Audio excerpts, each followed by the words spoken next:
If you clicked into this video, it's probably because you've seen this bag before. This is one of the most famous travel backpacks. It's the Allpa from Cotopaxi. And before I even started looking into travel backpacks for myself, I knew about this one. My partner has had a larger version as his carry-on bag for a couple years and loves it. But when I thought about getting one for myself, I just couldn't justify spending that much money on a bag. But like always, you guys come into the comments of these videos and you leave little gems. That's how I found out about this one. This is the 28-liter Island Hopper from COR Surf, and at first glance, it looks really similar to the Cotopaxi Allpa, but is about half the price. So I wondered, is this actually as good as the Cotopaxi despite being so much cheaper? Lucky for you, I have both of them here. And that is the question we're gonna be answering in today's video. Does this one that's half the price really stack up against this famous travel backpack? And if you're looking at both of these, which one would be right for you? So let's take a look at these two very similar bags, because really from first glance, they look nearly identical. The first one is the Cotopaxi Allpa 28L, and this is the newest version. I know they updated it with some new features a couple years ago. Keep this in mind if you're looking at secondhand versions, because they might be slightly different. And the bag that I'm going to be comparing this against is the COR Surf Island Hopper 2.0 28-liter version. They also have a non 2.0 version that's a little bit different, but I'll tell you about that later. But I wanted to compare the most up-to-date versions of each of these because this is what you'd probably be buying if you're going to get one. These really are such similar bags. They have the same clamshell opening, and inside of that are zippered compartments. On the right side is a full-size zippered compartment that spans from the top to the bottom of the bag, and then on the left side is a half zipper with a smaller zipper section at the top. And actually this bottom half zipper, if you slide your hand in, you can reach to the top of the pocket. It's just that you have a smaller zippered pocket at the top too. And then when you actually close these bags and go around to the front, there are two quick access pockets on the front. The first is a slightly larger and deeper one. This kind of fills that space that is hidden when you're looking at it from the inside. And then there's also a smaller pocket on the front of this as well for both bags that you can kind of slide your hand in and put smaller objects in. The front of each bag also has these darts in all four corners, which gives it a little bit more space. And then there's also different lash points, whatever, where you can tie and hook things onto it. And I actually really like that the COR Surf bag comes with this little hook as well, so you don't have to buy anymore. This is where you would tie on something like a neck pillow. Moving along to the side of the bag, both of these have mesh water bottle pockets on one side, and then there's a zipper on the side of the bag where you can slide in a laptop sleeve next to that back panel. And I mean, really, these look like the same bag, and that even extends to like their size and weight. The Allpa comes in at 19 by 12 by 9 inches, whereas the COR Surf is 19 by 11 by 9.25, so basically the same. They have the same height, maybe an inch difference in the width, and then basically the same depth as well.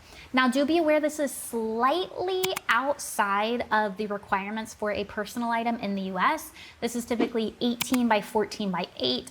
However, we've taken both of these bags as personal items on flights with these dimensions. They do fit under the seat in front of you, but you'd need to be careful not to overpack them if you need to put them in the sizer, especially when it comes to the height. These are also both pretty lightweight. When I measured them with my scale, the Allpa came out to 1.17 kilograms, whereas the Island Hopper came out to 1.05. However, the stated weight on their website for both of them is a little bit smaller, so I think my scale's slightly off. But regardless, these are both fairly lightweight. But there are some differences between them. However, before we go through those, I actually want to do a packing test to see how much they'll hold. And I've standardized this list so it's easier to compare bags across all the videos I upload. If you'd like a copy of this, I'll put a link in the description, or you can scan this QR code with the camera on your phone. Recently, when I took the Allpa on a trip, I used a packing cube with it. But when I tried that for this test, the cube was just a little bit thick, so I'm just gonna put my clothes in there directly. I have a pair of jeans, shorts, a dress, 3 tops, including a t-shirt and 2 tanks, my PJs, which are a tee and workout shorts, as well as 4 pairs of underwear and 4 pairs of socks with a bralette and a shawl.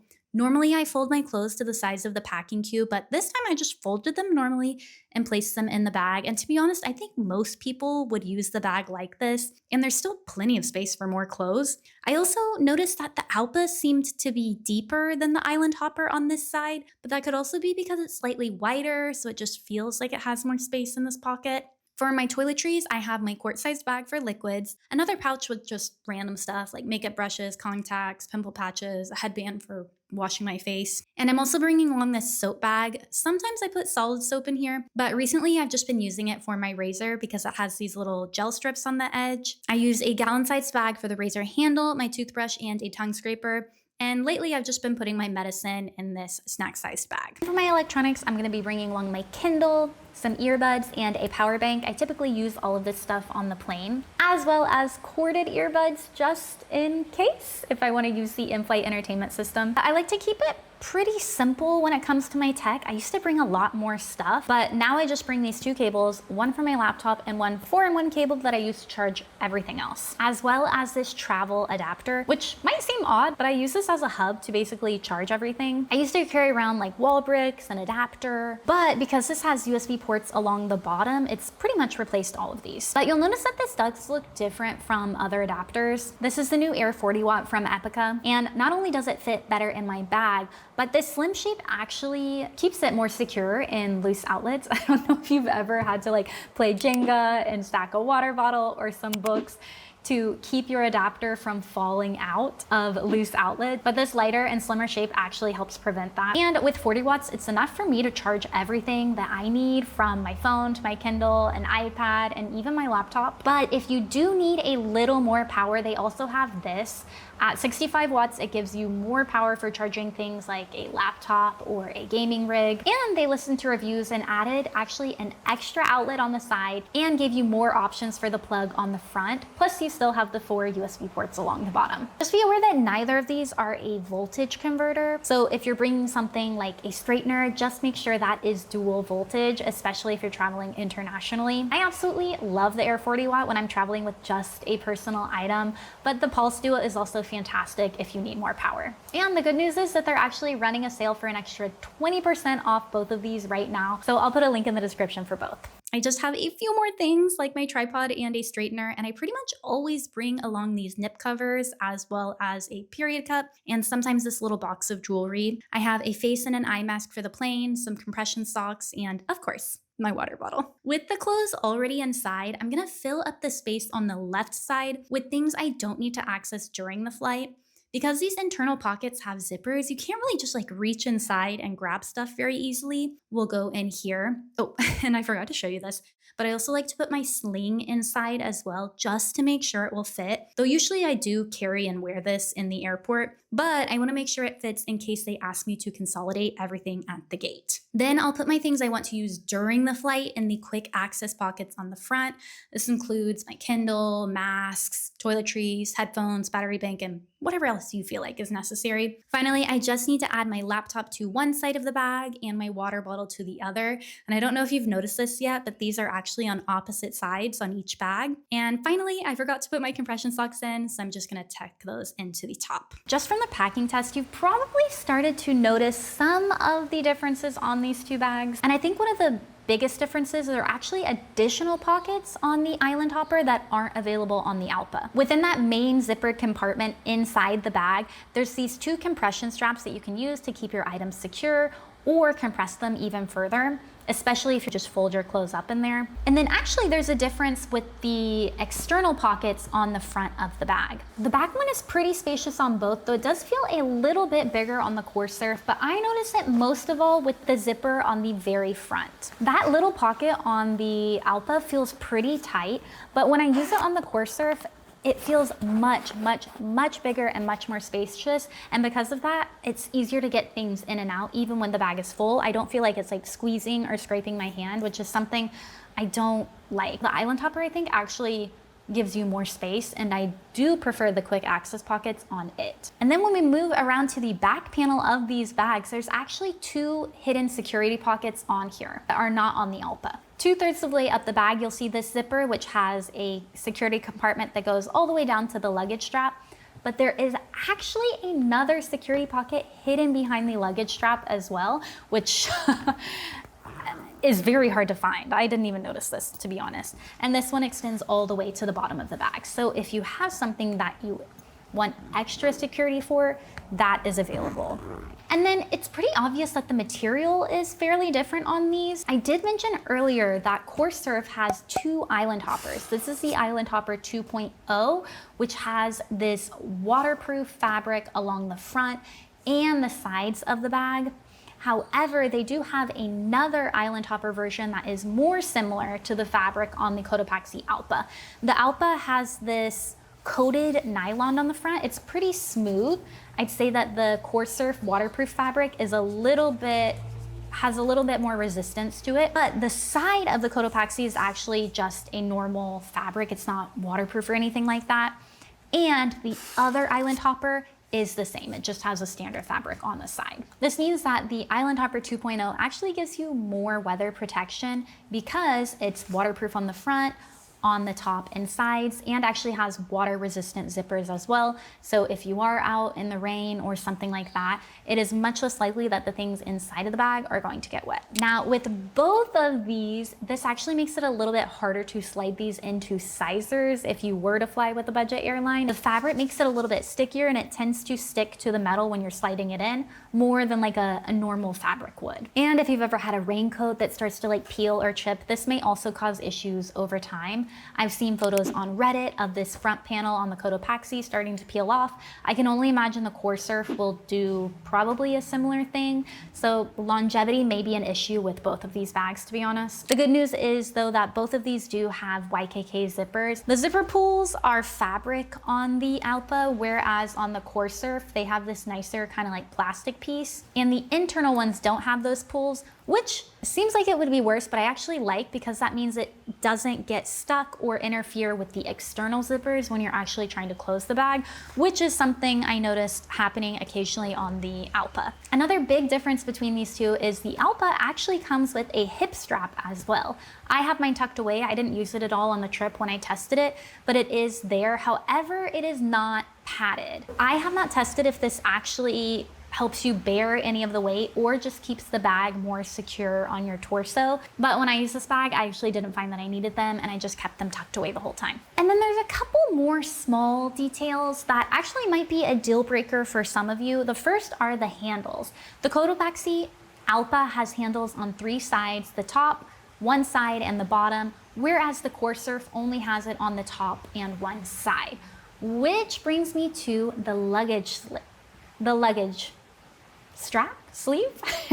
Basically, the back of each of these has something that you can use to slide it over the handle of a rolling suitcase.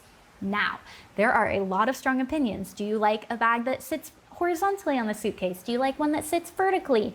This may be a deal breaker for some of you and be the deciding factor. The COR Surf has a horizontal luggage strap, which means it sits upright on a suitcase, whereas the Cotopaxi has a vertical luggage strap, meaning it lays sideways on the suitcase. And this is why I mentioned the handles. And I'm thankful that the Cotopaxi has 3, because if you do want to put this onto a suitcase, you can't really use that side handle because then your water bottle will be on the bottom, which means that you have to hold the bag on the top and the bottom of the bag in order to slide it on, which is fine. I think that actually gives you better grip than a side handle would. However, that is not an issue at all with the COR Surf because you just use the top handle. Another little difference are those leash points on the front. The Cotopaxi has 4 of these fabric pieces, 1 on each corner with a little stitch in the center. You can use this to lock the zippers or use that as a separate attachment point. Whereas on the COR Surf, there are only attachment points in the front 2 corners, as well as one small one on the side of the bag with the handle. And actually, the Cotopaxi has more of these lockable zippers. On the front, you can tuck them into the straps. On the laptop sleeve, you can tuck them into a little loop there. And then actually the zipper for the main compartment has a small spot where you can put a luggage lock through it. None of those features are on the COR Surf. And then the final tiny difference between them is actually the water bottle pocket on the side. Both of these are a stretchy, flexible mesh. However, they accommodate different sized bottles. The Island Hopper can go up to 28 ounces, and as this top elastic loosens, probably bigger than that, whereas the Allpa can go up to 32 ounces. And with these both packed out, I want to show you what they look like on my body. I am 5'3", about 130 to 135 pounds, and I do have a short torso. Initially, when I tried these bags on empty, I thought that the straps would be kind of uncomfortable because they're set fairly close together. So when I put them on, it felt like they were touching and pushing the sides of my neck. However, when you actually wear them, the bag sits lower, so it's not pushing on the sides of your neck, and I found them very comfortable. They also have a nice S-curve to them, so I found them very comfortable to wear, and both of them have a chest strap.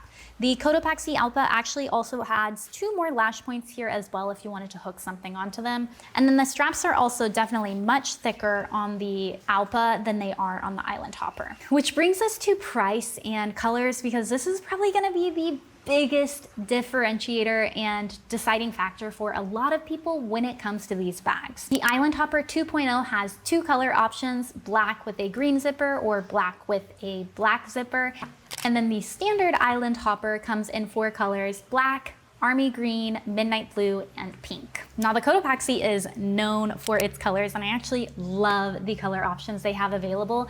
They have a nice blue, a purple, which is the one I have, olive, black, that's kind of like golden mustard yellow, as well as their tldw, where they take scraps from lots of different bags, combine them together, and each one is unique, bright, colorful. It's just very cute. However, there is a big price difference between them. The Island Hopper 2.0 is $124.99, whereas the Allpa is $205. So it's about half the price. And then I actually have a discount code for an extra 15% off the Island Hopper, which takes it down to about $107. So really like $100 difference. That's a big difference. I've given you a lot of information, but you're probably just wondering which one is right for you, and maybe you watched the beginning of the video and you just skipped ahead to this section. I have to say, both of these bags are fantastic. They are good travel backpacks. I don't think that one is necessarily better or worse than the other one, or that you'd be unhappy purchasing either one. There are so many small things that might be the biggest deciding factor for you, like the luggage strap, the waterproof capability, yada, yada, yada. But I think most people will decide based on the price and color options. The Island Hopper is so much cheaper. If price is the biggest deciding factor, like it is for me most of the time, I think you will be happy with the Island Hopper, and I don't think you're gonna have any FOMO or regret. It's a fantastic bag. But if you really, really want those colors, you can't beat the Cotopaxi color options. Each one is so pretty, plus you have the tldw. If you really like the look of the Cotopaxi brand in general, then you have to get the Allpa. You just can't get that on the COR Surf. But really, either one you pick, I don't think you can make a bad decision. In the grand scheme of things, they have the same general layout, the same shape, they're both 28 liters, like you just can't go wrong. I'm very curious, after watching this video, where you stand. Do you think that the Cotopaxi is significantly better for the price? Are you someone who would pick the COR Surf? Please let me know in the comments. And if there are any other bags you'd like me to review or compare, let me know, and I'll see you next time. Bye guys!